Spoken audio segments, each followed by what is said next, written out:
Hello everybody, welcome back to my channel. My name is Wendy and this is Will's Mountain Homestead.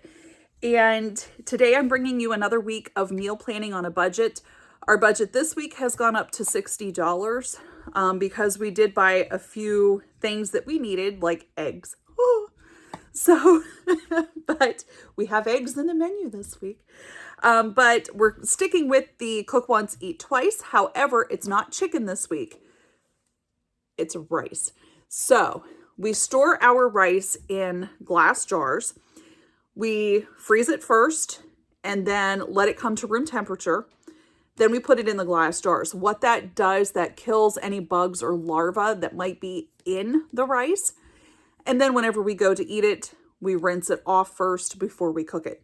So the equivalent, if you're making just a basic rice, 1 cup of rice to 2 cups of liquid. So we also keep in mind, we have all of that chicken broth that we made last week that we can use for flavored rice. And we didn't have to buy it because we already made it. So let me show you what we got. And all of this came in under $60. And some of it is thinking forward a little bit. And I'll show you what I mean. So we still have potatoes, onions, and oats from last week that we are using. So we didn't have to buy this because we already have it. So this week for breakfast, we are going to use our oats and we're going to make cookies with them for breakfast. We're going to make breakfast cookies that have blueberries in them. We did buy eggs because our chickens are on strike and they're not producing. So we bought eggs. And I did not... This is just came out of my fridge to show you. Maple syrup is on the grocery list because we will need it. And we are also going to be making blueberry muffins. And that mix is from Save-A-Lot. We have mayonnaise this week because I was gifted a ham from the holidays. And we're going to use part of that up and make ham salad for lunches. And we need mayonnaise. And I really didn't feel like making my own because this was a lot cheaper than buying oil. Vegetables, we have a head of cabbage that we may or may not use, all depends. And 1 red onion, a mango. Woohoo, we're gonna make mango salsa. We're gonna have rice bowls topped with mango salsa. Yum. And some broccoli, mozzarella cheese, Parmesan cheese. I got some bananas that are really overripe, so we're going to cook with those. I got them on discount.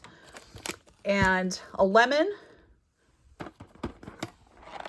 a box of noodles, some apples, some not as ripe bananas, more peanut butter, and then we still have some sausage left over from last week, and then I bought some chicken that I already froze. So we're going to use that as well as ribs. I got a rack of ribs. It was on clearance for $5 for a rack of ribs. So this is what we've got, and this is what we're working with, along with a 5-pound bag of rice. All right, so I forgot to show you that I got butter. Real butter, by the way, which is not cheap anymore. And we are also using a can of corn and a can of black beans. I didn't show you that. Sorry. I just didn't show you that. So I want to tell you this first. You're going to need to shop at your discount stores. I'm finding that if you go and look at the clearance meats and look at what is frozen first, you're going to save yourself money if you're looking for a protein source when it comes to meat. Now, keep in mind, you can also use beans as a protein source as well because that has just as much, if not more, protein in it than actual meat. So keep that in mind. We are having a vegetarian night. Woohoo! And we're going to make a rice bowl. It's going to be delicious. And we still have some leftover stuff like these egg noodles from last week. We're going to use those next week. So you're going to see a lot of stuff that we're not going to fully use all of. And even though I may have spent a little bit more this week, I'm hoping that the last week of shopping, our bill's only going to be $30 to $40 is what I'm hoping. Fingers crossed. We'll see if we can do it. This may be in any order this week, but this is our main menu. We're gonna do ribs and sweet potato fries so that we can use up some of our sweet potatoes. We're gonna do homemade sausage pizza, probably Friday night. And then we're gonna make a vegetarian rice bowl, which is gonna include the black beans and corn and the broccoli, some butternut squash that we have from the garden, which I did include on the grocery list. We're gonna have penne with roasted broccoli and fried rice. Shop around, use your flyers, use your sale ads, look and see what is cheapest wherever you're looking at.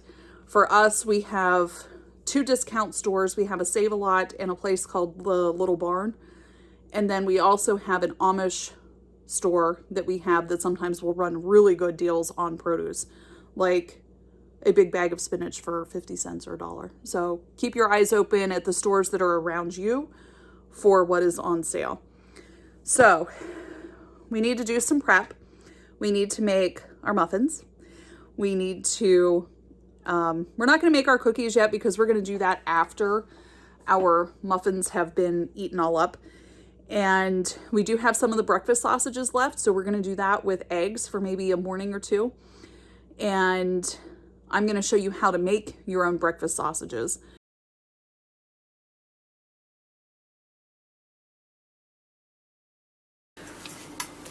We're going to use this package as part of our prep work here today.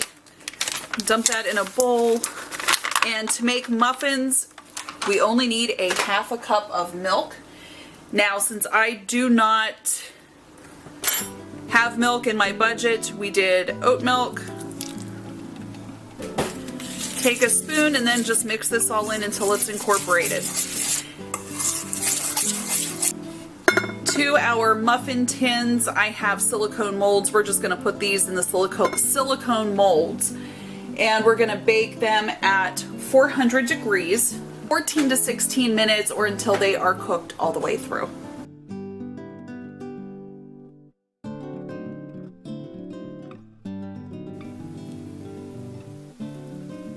And we have 9 muffins for breakfast in the morning. As part of our prep for this week, we're going to take the whole entire tube of our pork sausage and put it into a bowl. We're then going to use real maple syrup. That is a pantry staple for us. And we're going to put in about 1/4 cup of this on top. Sprinkle in about 1 teaspoon of dry mustard, ground mustard. And then also about 1 teaspoon of sage. All right, I am wearing gloves because I have a cut on my hand and it's bandaged, but get in there with your hands. You don't have to wear gloves to do this. And get all of the spices incorporated along with the maple syrup into the sausage. Form your sausage patties however big you want them, small, medium, large, it doesn't matter, whatever you guys eat as a breakfast sausage. All right, so there's our patty right there. We're just going to continue this process. We're going to freeze them flat on parchment paper, and then once they are solid, we will transfer them into a freezer-safe Ziploc bag. Alrighty guys, I ran out of muffins, which I knew was going to happen for breakfast. So I still had oats left, enough to make another batch of oat milk, and it left me with enough to make breakfast cookies with. So we're going to do lemon blueberry cookies. This is 2½ cups of old-fashioned oats. We're going to add to that 3/4 cup of flour, 1/4 cup of sugar, a little sprinkle of some cinnamon, about 1/2 teaspoon,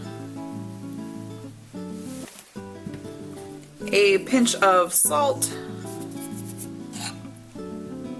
1 teaspoon of baking powder. We're going to mix all of this up, and then in a separate bowl we are going to add in our wet ingredients, and then we'll fold the wet into the dry then. Our wet ingredients consist of a half a cup plus 1 tablespoon of whatever type of milk you have. To that, we're going to add a 1/4 cup of maple syrup, 1 egg,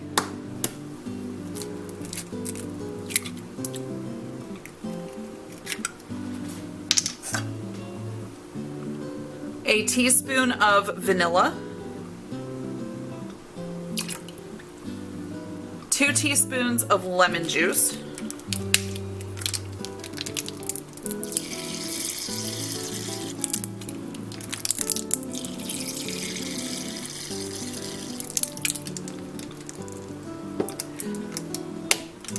and then we're going to mix this up, and then we're going to add our half a cup of blueberries to this.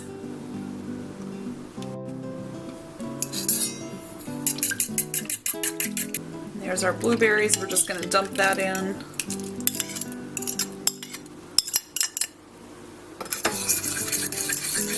We're going to add these then to our oats and flour mixture. And at this time, we're going to preheat our oven to 350 degrees. We're going to take this mixture, since it's all incorporated here, and then we're just going to take it and form little balls and put it on a cookie tray, and then we're going to bake these in the oven at 350 degrees for 15 to 17 minutes depending on your oven, and you want to make sure they're done. So make sure they're done before you pull them out. Our cookies just came out of the oven and they are nice and firm, and we'll store these in an airtight container and then maybe have them with some sliced bananas for breakfast. In between this week, we had a family gathering at my husband's side of the family, and we were gifted leftovers of a spiral ham and the bone itself. So we're gonna use that for our lunches this week. We're gonna make ham salad out of the leftover ham. So let me show you how we're gonna do that.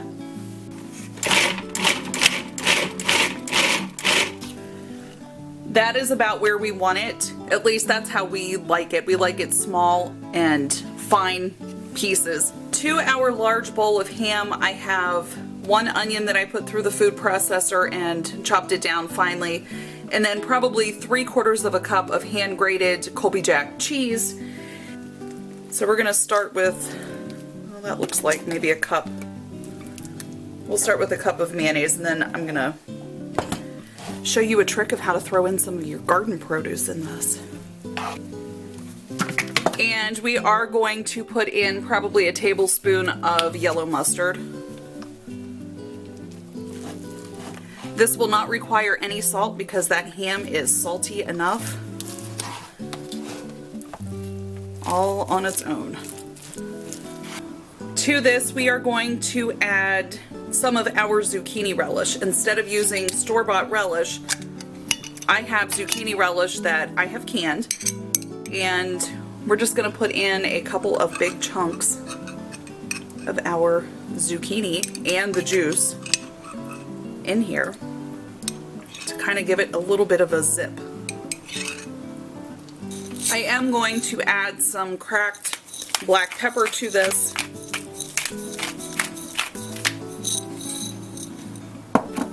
And probably another tablespoon of relish, because that is a lot of ham, you guys. Okay, and there you have ham salad that is made for sandwiches for the rest of the week for us. And thank you, Uncle Tim and Uncle Georgie, for the ham. We put it to good use.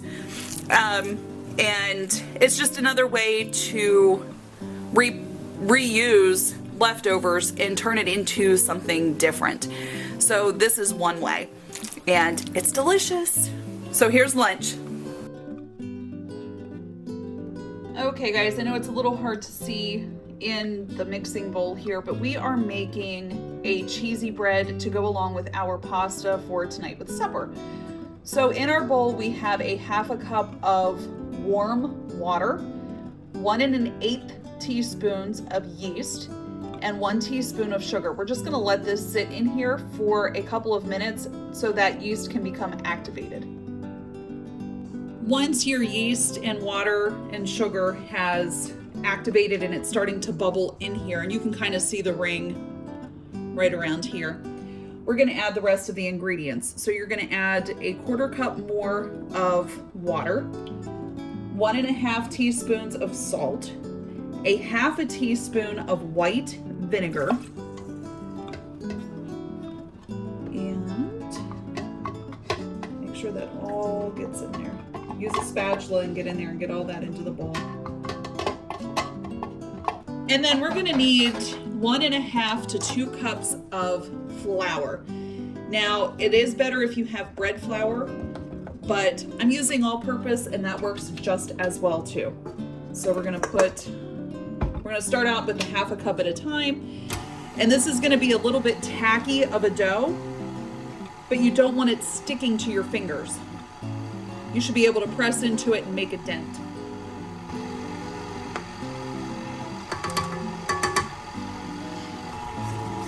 With your spatula, go around the edges to make sure all that flour gets off the side of the bowl.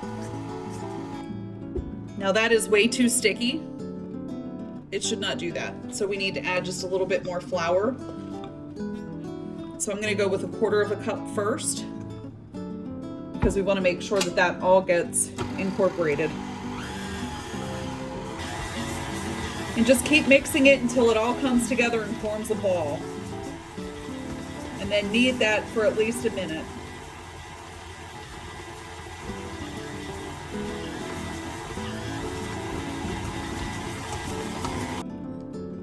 When I touch the dough, it's still sticky. It's not sticking to my finger, and I can push down and it kind of bounces and springs back up. That's what you want. It doesn't make a whole lot of dough here, and that's all right because we're just making cheesy bread instead of buying a box of garlic bread. We're going to make our own cheesy bread to go with our pasta tonight. So we need to let this rise. So we're going to put this in a warm place and cover it up with a dishcloth for about 45 minutes to an hour. We have probably 3 tablespoons of a stick of butter in this dish. Melted it down and put in some garlic powder and a little bit of salt. This is going to go on our cheesy bread before we lay our cheese. Our dough is ready to come out, and you can see I can punch it down in, and we're good to go. Now, I do not have a pizza stone, but I do have one of these pans. So we're just going to lightly spray this, ever so lightly, and flop that down. Now we want to press this out to about 1/3 of an inch thick, because this will rise in the oven. At this time, set your oven to 350 degrees for it to preheat. Now this does not have to be in any nice shape at all, just as long as you get it thinned out and don't have any like major humps in the middle. Take your melted butter and then just brush this all over. Crust the whole way around the edge, through the middle. You want that garlic flavor to get onto the dough. The first layer of cheese is going to be Parmesan. And if you live in my neck of the woods, the Little Barn is the place to get your Parmesan cheese at. Now in our grocery list, we also had a block of mozzarella cheese. So we are going to sprinkle that onto here as well. We're just gonna let this sit on this tray until our oven preheats. Once it has preheated, we're gonna bake this for 8 to 12 minutes. If you find that after 12 minutes, this isn't crispy around the edges and the cheese isn't browned a little bit, you don't want it burnt, but slightly browned, keep it in for another minute or two. Make it taste good. Get yourself a stock pot of water boiling, and once it boils, we are going to cook up a whole box of penne, and you want it to cook for 10 to 12 minutes if you're using this brand. We are going to roast a bag of frozen broccoli right along with our bread, same time, same temp, and then we're going to throw this in with our pasta when it's done. Our pasta is almost done cooking, so I melted down the rest of the stick of that butter and put more garlic in it. And I also took out about 1/4 of a cup of the pasta water and sat that aside. Now, this along with our Parmesan cheese is going to be our sauce for our noodles. Once your broccoli is finished cooking in the oven, now I don't have it roasted like I would if we were going to eat it. It's not like turning black and charring if we were just going to eat it like this. Go ahead and dump this right in with your pasta, and then we'll serve it. Check your pasta for salt and pepper, and also if it needs more garlic, add that as well. Our cheesy bread just came out of the oven. I take a pizza cutter and do just like I would when I'm making pizza, except I'm gonna make long strips.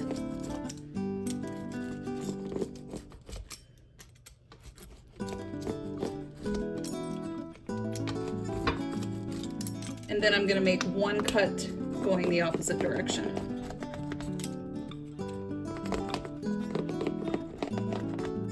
And guys, here's dinner. Cheesy bread with pasta and broccoli.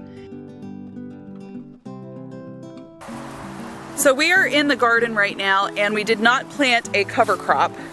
And there's my baby boy. Say hi, Rickster. And we used leaves and pine needles and stuff just to keep over top of the dirt. But come with me. Now guys, it is the 4th of January. We have had temperatures of 0 degrees. And look at this. We still have hardy kale. We've already had 8 inches of snow. We have had 0-degree weather with wind chill of -24. And this stuff is still growing. Now, there are some bad spots on here that we need to pick off, but what we're gonna do is use this in our rice bowl. So we're gonna pick off a basket of this and wash it off and use it for supper. We're starting out tonight with our butternut squash. I have peeled it and taken all of the seeds and the goop out of the middle piece and then cut it into cubes. Now, just one of our squash from the garden produces almost a half of a big bowl like this. So this is definitely enough for several meals for us, but then again, we are a family of 3.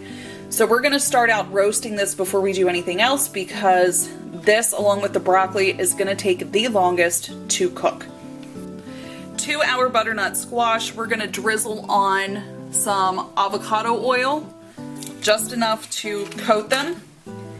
And since we are doing cilantro lime, we don't really want any seasonings other than salt and pepper on this.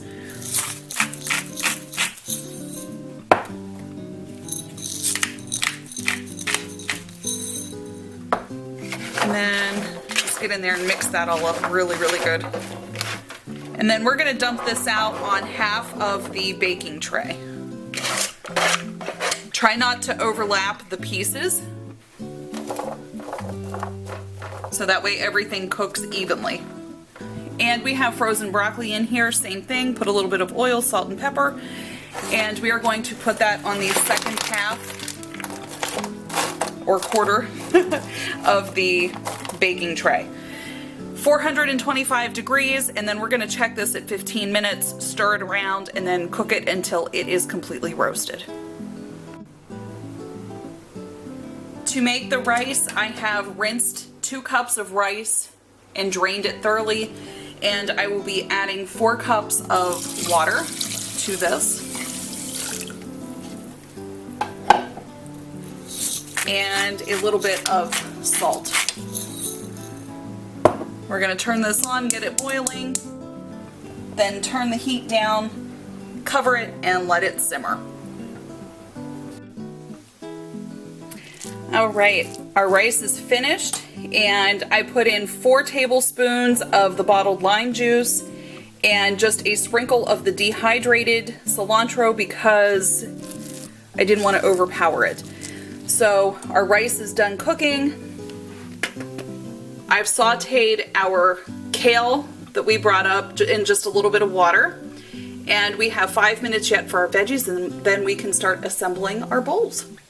To our bowls, we're going to start with the base layer of rice.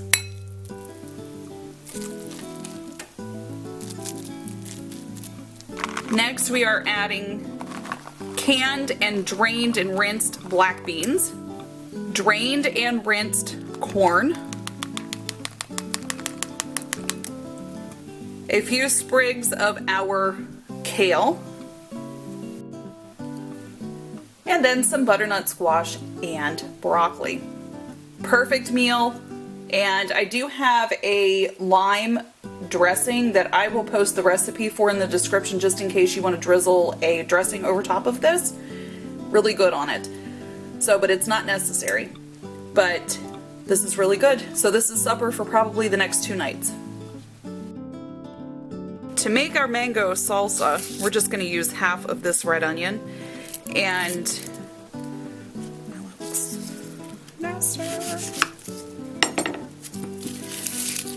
compost your stuff if you have a compost bin, or put it in a baggie in the freezer for vegetable broth. So we're only going to use half of this. We want this diced up pretty finely. Now my knife skills aren't accurate, so no judgment.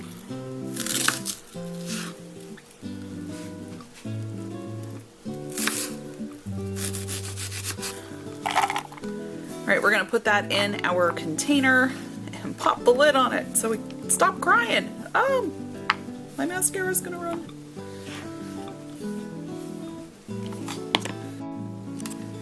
For our mango, we are just going to slice it in half here. Guys, I can't believe we got these for 50 cents a piece. I mean, that's just crazy. Now, the easiest way to do this, at least I think it is to cut down in and make slits this way. Turn it around and then do the same thing going this way. Then with a spoon, you can just get in and cut your little pieces of mango right out. Once you're done adding your mango, we are going to be adding a tablespoon or 2 of lime juice.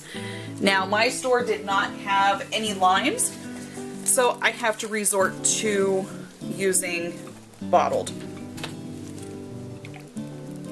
which is okay. Use what you have. And same with cilantro. The cilantro that the store had looked really bad, so I am using cilantro that we dried over the summer just to add to this. Just a big pinch of it. And then we're just going to mix this up really, really well. And then we're going to let this sit for a few hours in the refrigerator to marinate together. And we'll let the lime juice soak in with all the juices from the mango and the onion, and it's going to taste delicious. I pulled some chicken out of the freezer and I have it marinating in some sweet onion barbecue sauce. I'm just going to cook this up on the stovetop. There will be plenty of it left over, and we can use that as leftovers as well. And here's our leftover meal that we have paired with a little bit of chicken. We topped it with our mango salsa that we made. So there's rice, butternut squash, broccoli, some corn, chicken, and mango salsa. Yum, yum. All right, gang, tonight we are doing ribs. So we got a good deal on these. We're just gonna put mustard on these with some barbecue seasoning. And then I've got several of our sweet potatoes. We are going to take the peels off, cut these into strips, and make sweet potato fries.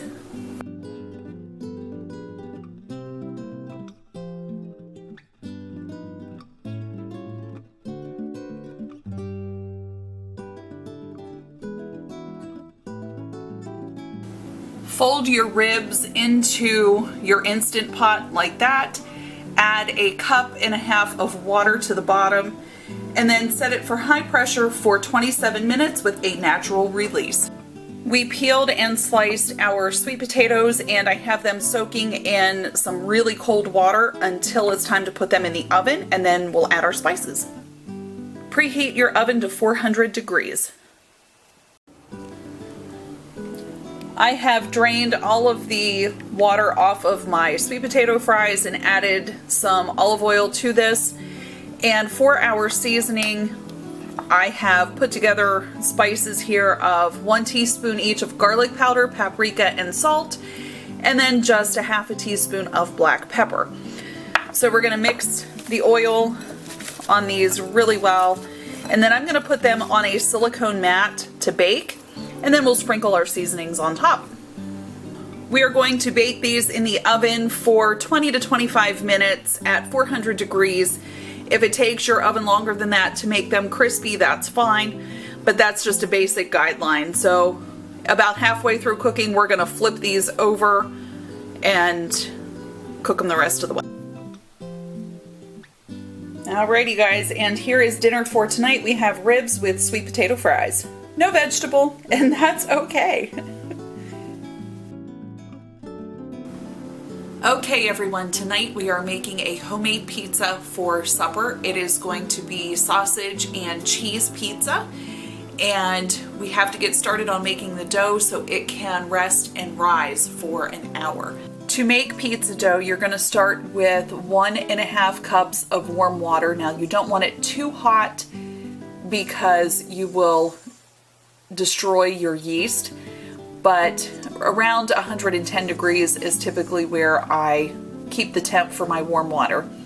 And you're going to want 1 packet of yeast or 2.25 teaspoons of it. Let this sit together for several minutes, about 5 minutes. To this, you want to add 2 teaspoons of sugar,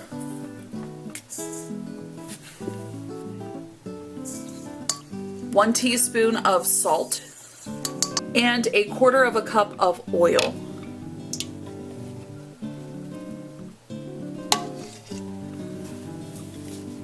And then we're just going to mix that up. Add 4 cups of flour.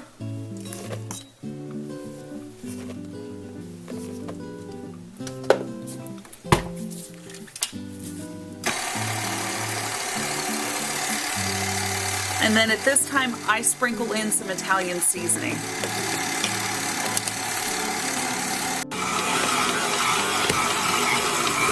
I usually let the mixer knead it for 2 minutes, and then we're going to lightly brush oil on this and then cover it and let it sit for an hour to rise.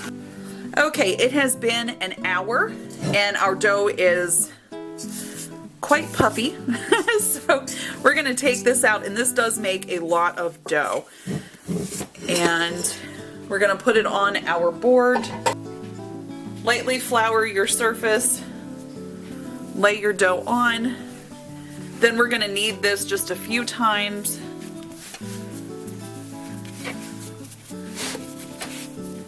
And then we're going to preheat our oven to 425.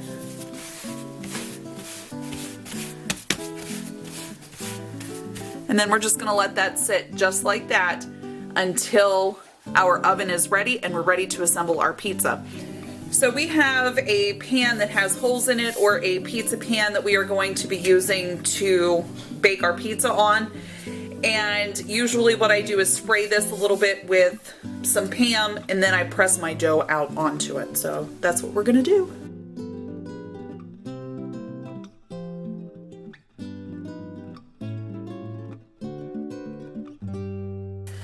Now this will make a thicker crusted pizza, and mind you, we are only a family of 3, so if you really wanted to, you could divide this dough into half and freeze half of it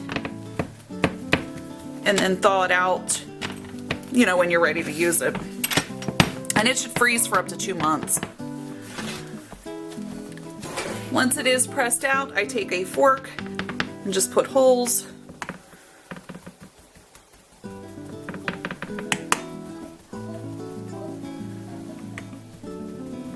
And you guys guessed it, we are using our own canned pizza sauce that we made.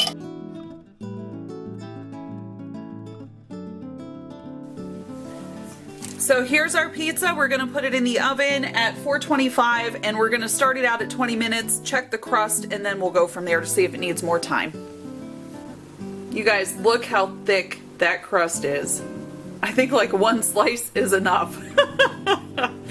So enjoy.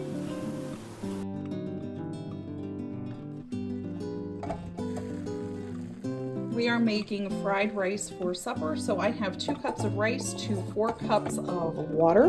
We're letting this cook on the stove. And once all of the water is absorbed, we're gonna cool it off and then we're gonna put it in the fridge to get it nice and cold. So I suggest making this in the morning, put it in the fridge, let it sit all day, and then when it comes time for supper, all you have to do is put it in the pan. We are sauteing our half an onion, and then I'm just starting to add our cold rice into the pan at this time. And then you just want everything to cook up really nice. And then we are going to be adding some soy sauce so this doesn't burn to the bottom of the pan. As this cooks down, I made a little spot right here and cracked one of our eggs that we bought this week. And we're just going to scramble this, and then once it's all scrambled up, we'll mix it in with our rice. Once your egg is cooked and mixed in, then I add a can of peas to this that are drained and rinsed, and then mix that in as well. And there you have a very budget-friendly fried rice that will feed us for at least 1 dinner and possibly 1 to 2 lunches for at least my husband and I. Thank you so much for joining me this week. I really do hope that my videos are helping you not feel like you can't cook at home, and hopefully are saving money and being able to budget for your family. And I will say this, cooking at home gives you the flexibility to be creative. It gives you a chance to make things that you normally would maybe go out to eat. And you feel better when you eat what you have prepared at home too. So there's that little bonus as well. So I hope you join us again for next Friday. Please make sure to visit my Facebook page, Will's Mountain Homestead, to get your free printable that I have created that has the meal plan on it. It has your grocery list and all the prep work that you need to do. So I have provided that for you because, you know, if I take out the hard work of that, then it's, you know, you just have to go to the store. So next week, we're going to be focusing on a different grocery item for our cook once, eat twice meal. So stick with me and we'll see you next Friday.